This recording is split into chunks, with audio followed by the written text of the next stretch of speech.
여호와께서 모세에게 말씀하여 이르시되 이스라엘 자손에게 말하여 그들에게 이르라. 만일 어떤 사람의 아내가 탈선하여 남편에게 신의를 저버렸고 한 남자가 그 여자와 동침하였으나 그의 남편의 눈에 숨겨 드러나지 아니하였고 그 여자의 더러워진 일에 증인도 없고 그가 잡히지도 아니하였어도 그 남편이 의심이 생겨 그 아내를 의심하였는데 그의 아내가 더럽혀졌거나 또는 그 남편이 의심이 생겨 그 아내를 의심하였으나 그 아내가 더럽혀지지 아니하였든지 그의 아내를 데리고 제사장에게로 가서 그를 위하여 보리가루 10분의 1 에바를 헌물로 드리되 그것에 기름도 붓지 말고 유향도 두지 말라.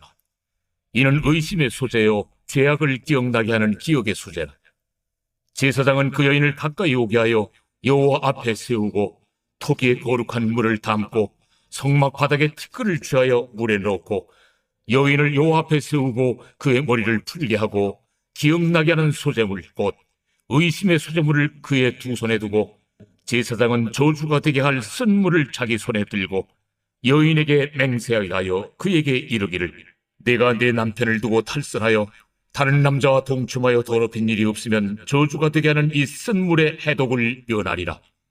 그러나 내가 내 남편을 두고 탈선하여 몸을 더럽혀서 내 남편 아닌 사람과 동침하였으면 제사장이 그 여인에게 저주의 맹세를 하게 하고 그 여인에게 말할지니라. 여호와께서 내 넓적다리가 마르고 내 배가 부어서 내가 내 백성 중에 저주거리 맹세거리가 되게 하실지라.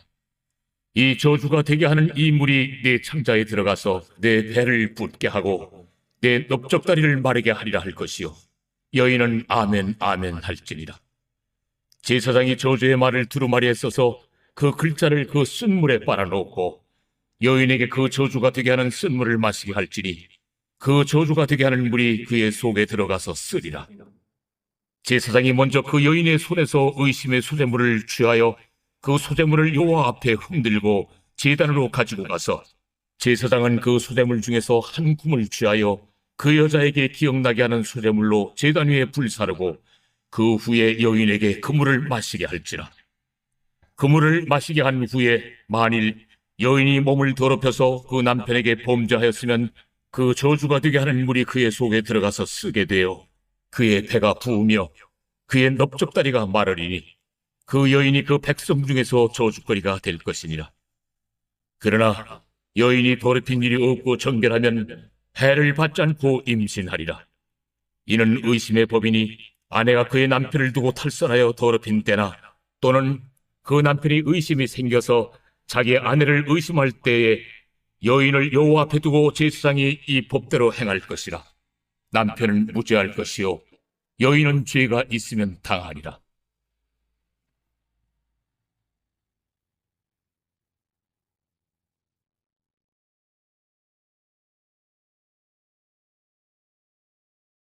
예. 부부는 혈연으로 맺어진 관계가 아니고 특정 목적을 위해 맺어진 관계도 아닙니다. 사랑과 신뢰를 바탕으로 하나님의 뜻에 따라서 한 몸을 이루기 위해서 맺어진 관계인데요. 그런데 배우자에 대한 의심이 생기면 부부 관계는 정상적으로 유지가 될 수가 없습니다. 의심을 하지 않는 부부로 살기 위해서는 어떻게 해야 됩니까? 본문에는 특별한 규정이 제시되는데 먼저 어떤 사람의 아내가 탈선하여 남편의 신의를 저버리고 다른 남자와 동침했으나 발각되지 않은 상황을 12절, 13절에서 가정합니다. 이런 구체적인 상황에 대한 말씀은 기혼자가 다른 이성과 동침하는 것이 부부관계의 신의를 깨트리고 탈선하는 죄라는 확고하고도 강력한 메시지를 전하고 있습니다. 부부관계를 벗어난 성관계는 배우자에 대한 죄악이고 하나님의 창조 질서에 도전하는 심각한 죄악이다라는 것을 결코 간과해서 안 된다라는 것이죠. 제사장은 남편에게 의심받은 여인을 여호와 앞에 세웁니다. 이는 하나님이 판결하시리라라는 의미입니다. 증거가 없는 부정에 대해서 정확한 판결을 내릴 수 있는 사람은 없습니다. 오직 하나님만이 정확한 판결을 내리실 수가 있는 것이죠. 죄의 유혹이 찾아올 때 우리는 하나님 앞에 서 있고 하나님의 눈 앞에서 살아가고 있음을 기억해야 됩니다. 이러한 신전 의식이 우리의 삶을 순결하고 거룩하게 유지할 수 있는 비결이 됩니다. 이어서 18절에서 제사장은 남편에게 의심받는 여인을 하나님 앞에 세우고 머리를 풀게 합니다. 여인이 머리를 푸는 것은 슬픔과 수치를 상징하는 행동이죠.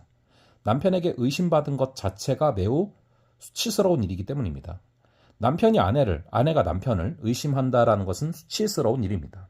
하나님이 짝지어 주신 부부 사이에 신의가 깨지는 것은 말할 수 없는 부끄러운 일이죠. 부부가 서로 믿고 사랑함으로 한 몸을 이루는 것이 하나님의 뜻인 것입니다. 남편에게 의심받는 여인은 여호와 앞에 서서 맹세하고 저주가 되게 하는 쓴물을 마십니다.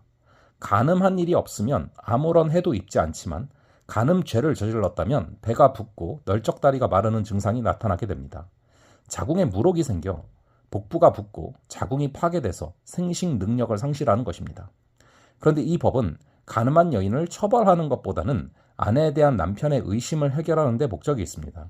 간음만큼이나 의심도 부부관계를 깨뜨리는 심각한 문제라는 것이죠.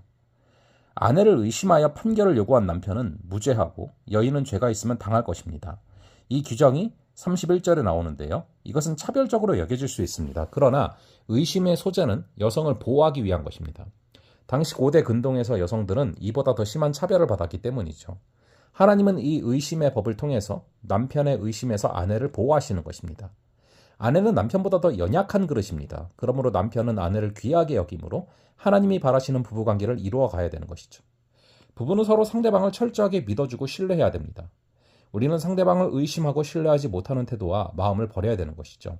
그의 말과 행동이 모두 배우자로서 최선을 다하는 모습이라고 신뢰해야 됩니다. 의심은 부부 사이를 위협하는 최고의 적이다라는 사실을 기억하고 서로 믿고 끝까지 신뢰하는 그런 귀한 관계들이 되기를 간절히 바랍니다. 잠시 기도하겠습니다. 아버지 하나님, 오늘 이 말씀을 통하여서 부부관계의 최대의 적이 의심이다라는 것을 깨닫게 하시니 감사합니다. 서로 신뢰하고 또 의심하지 말게 하시고 특별히 사랑은 이 신뢰에서 싹튼다라는 것을 잊지 말고 걸어가는 그런 귀한 하루 되게 하여 주시옵소서. 또한 우리가 또 하나님과 또 남편과 아내의 관계다라는 것을 잊지 말게 하시고 주에 대한 우리의 사랑이 의심이 들지 않도록 우리의 믿음이 커지게 하여 주시옵소서. 감사드리옵고 이 모든 말씀을 주 예수 그리스도의 이름으로 기도합니다. 아멘. 예, 그럼 또 다음번에 뵙도록 하겠습니다.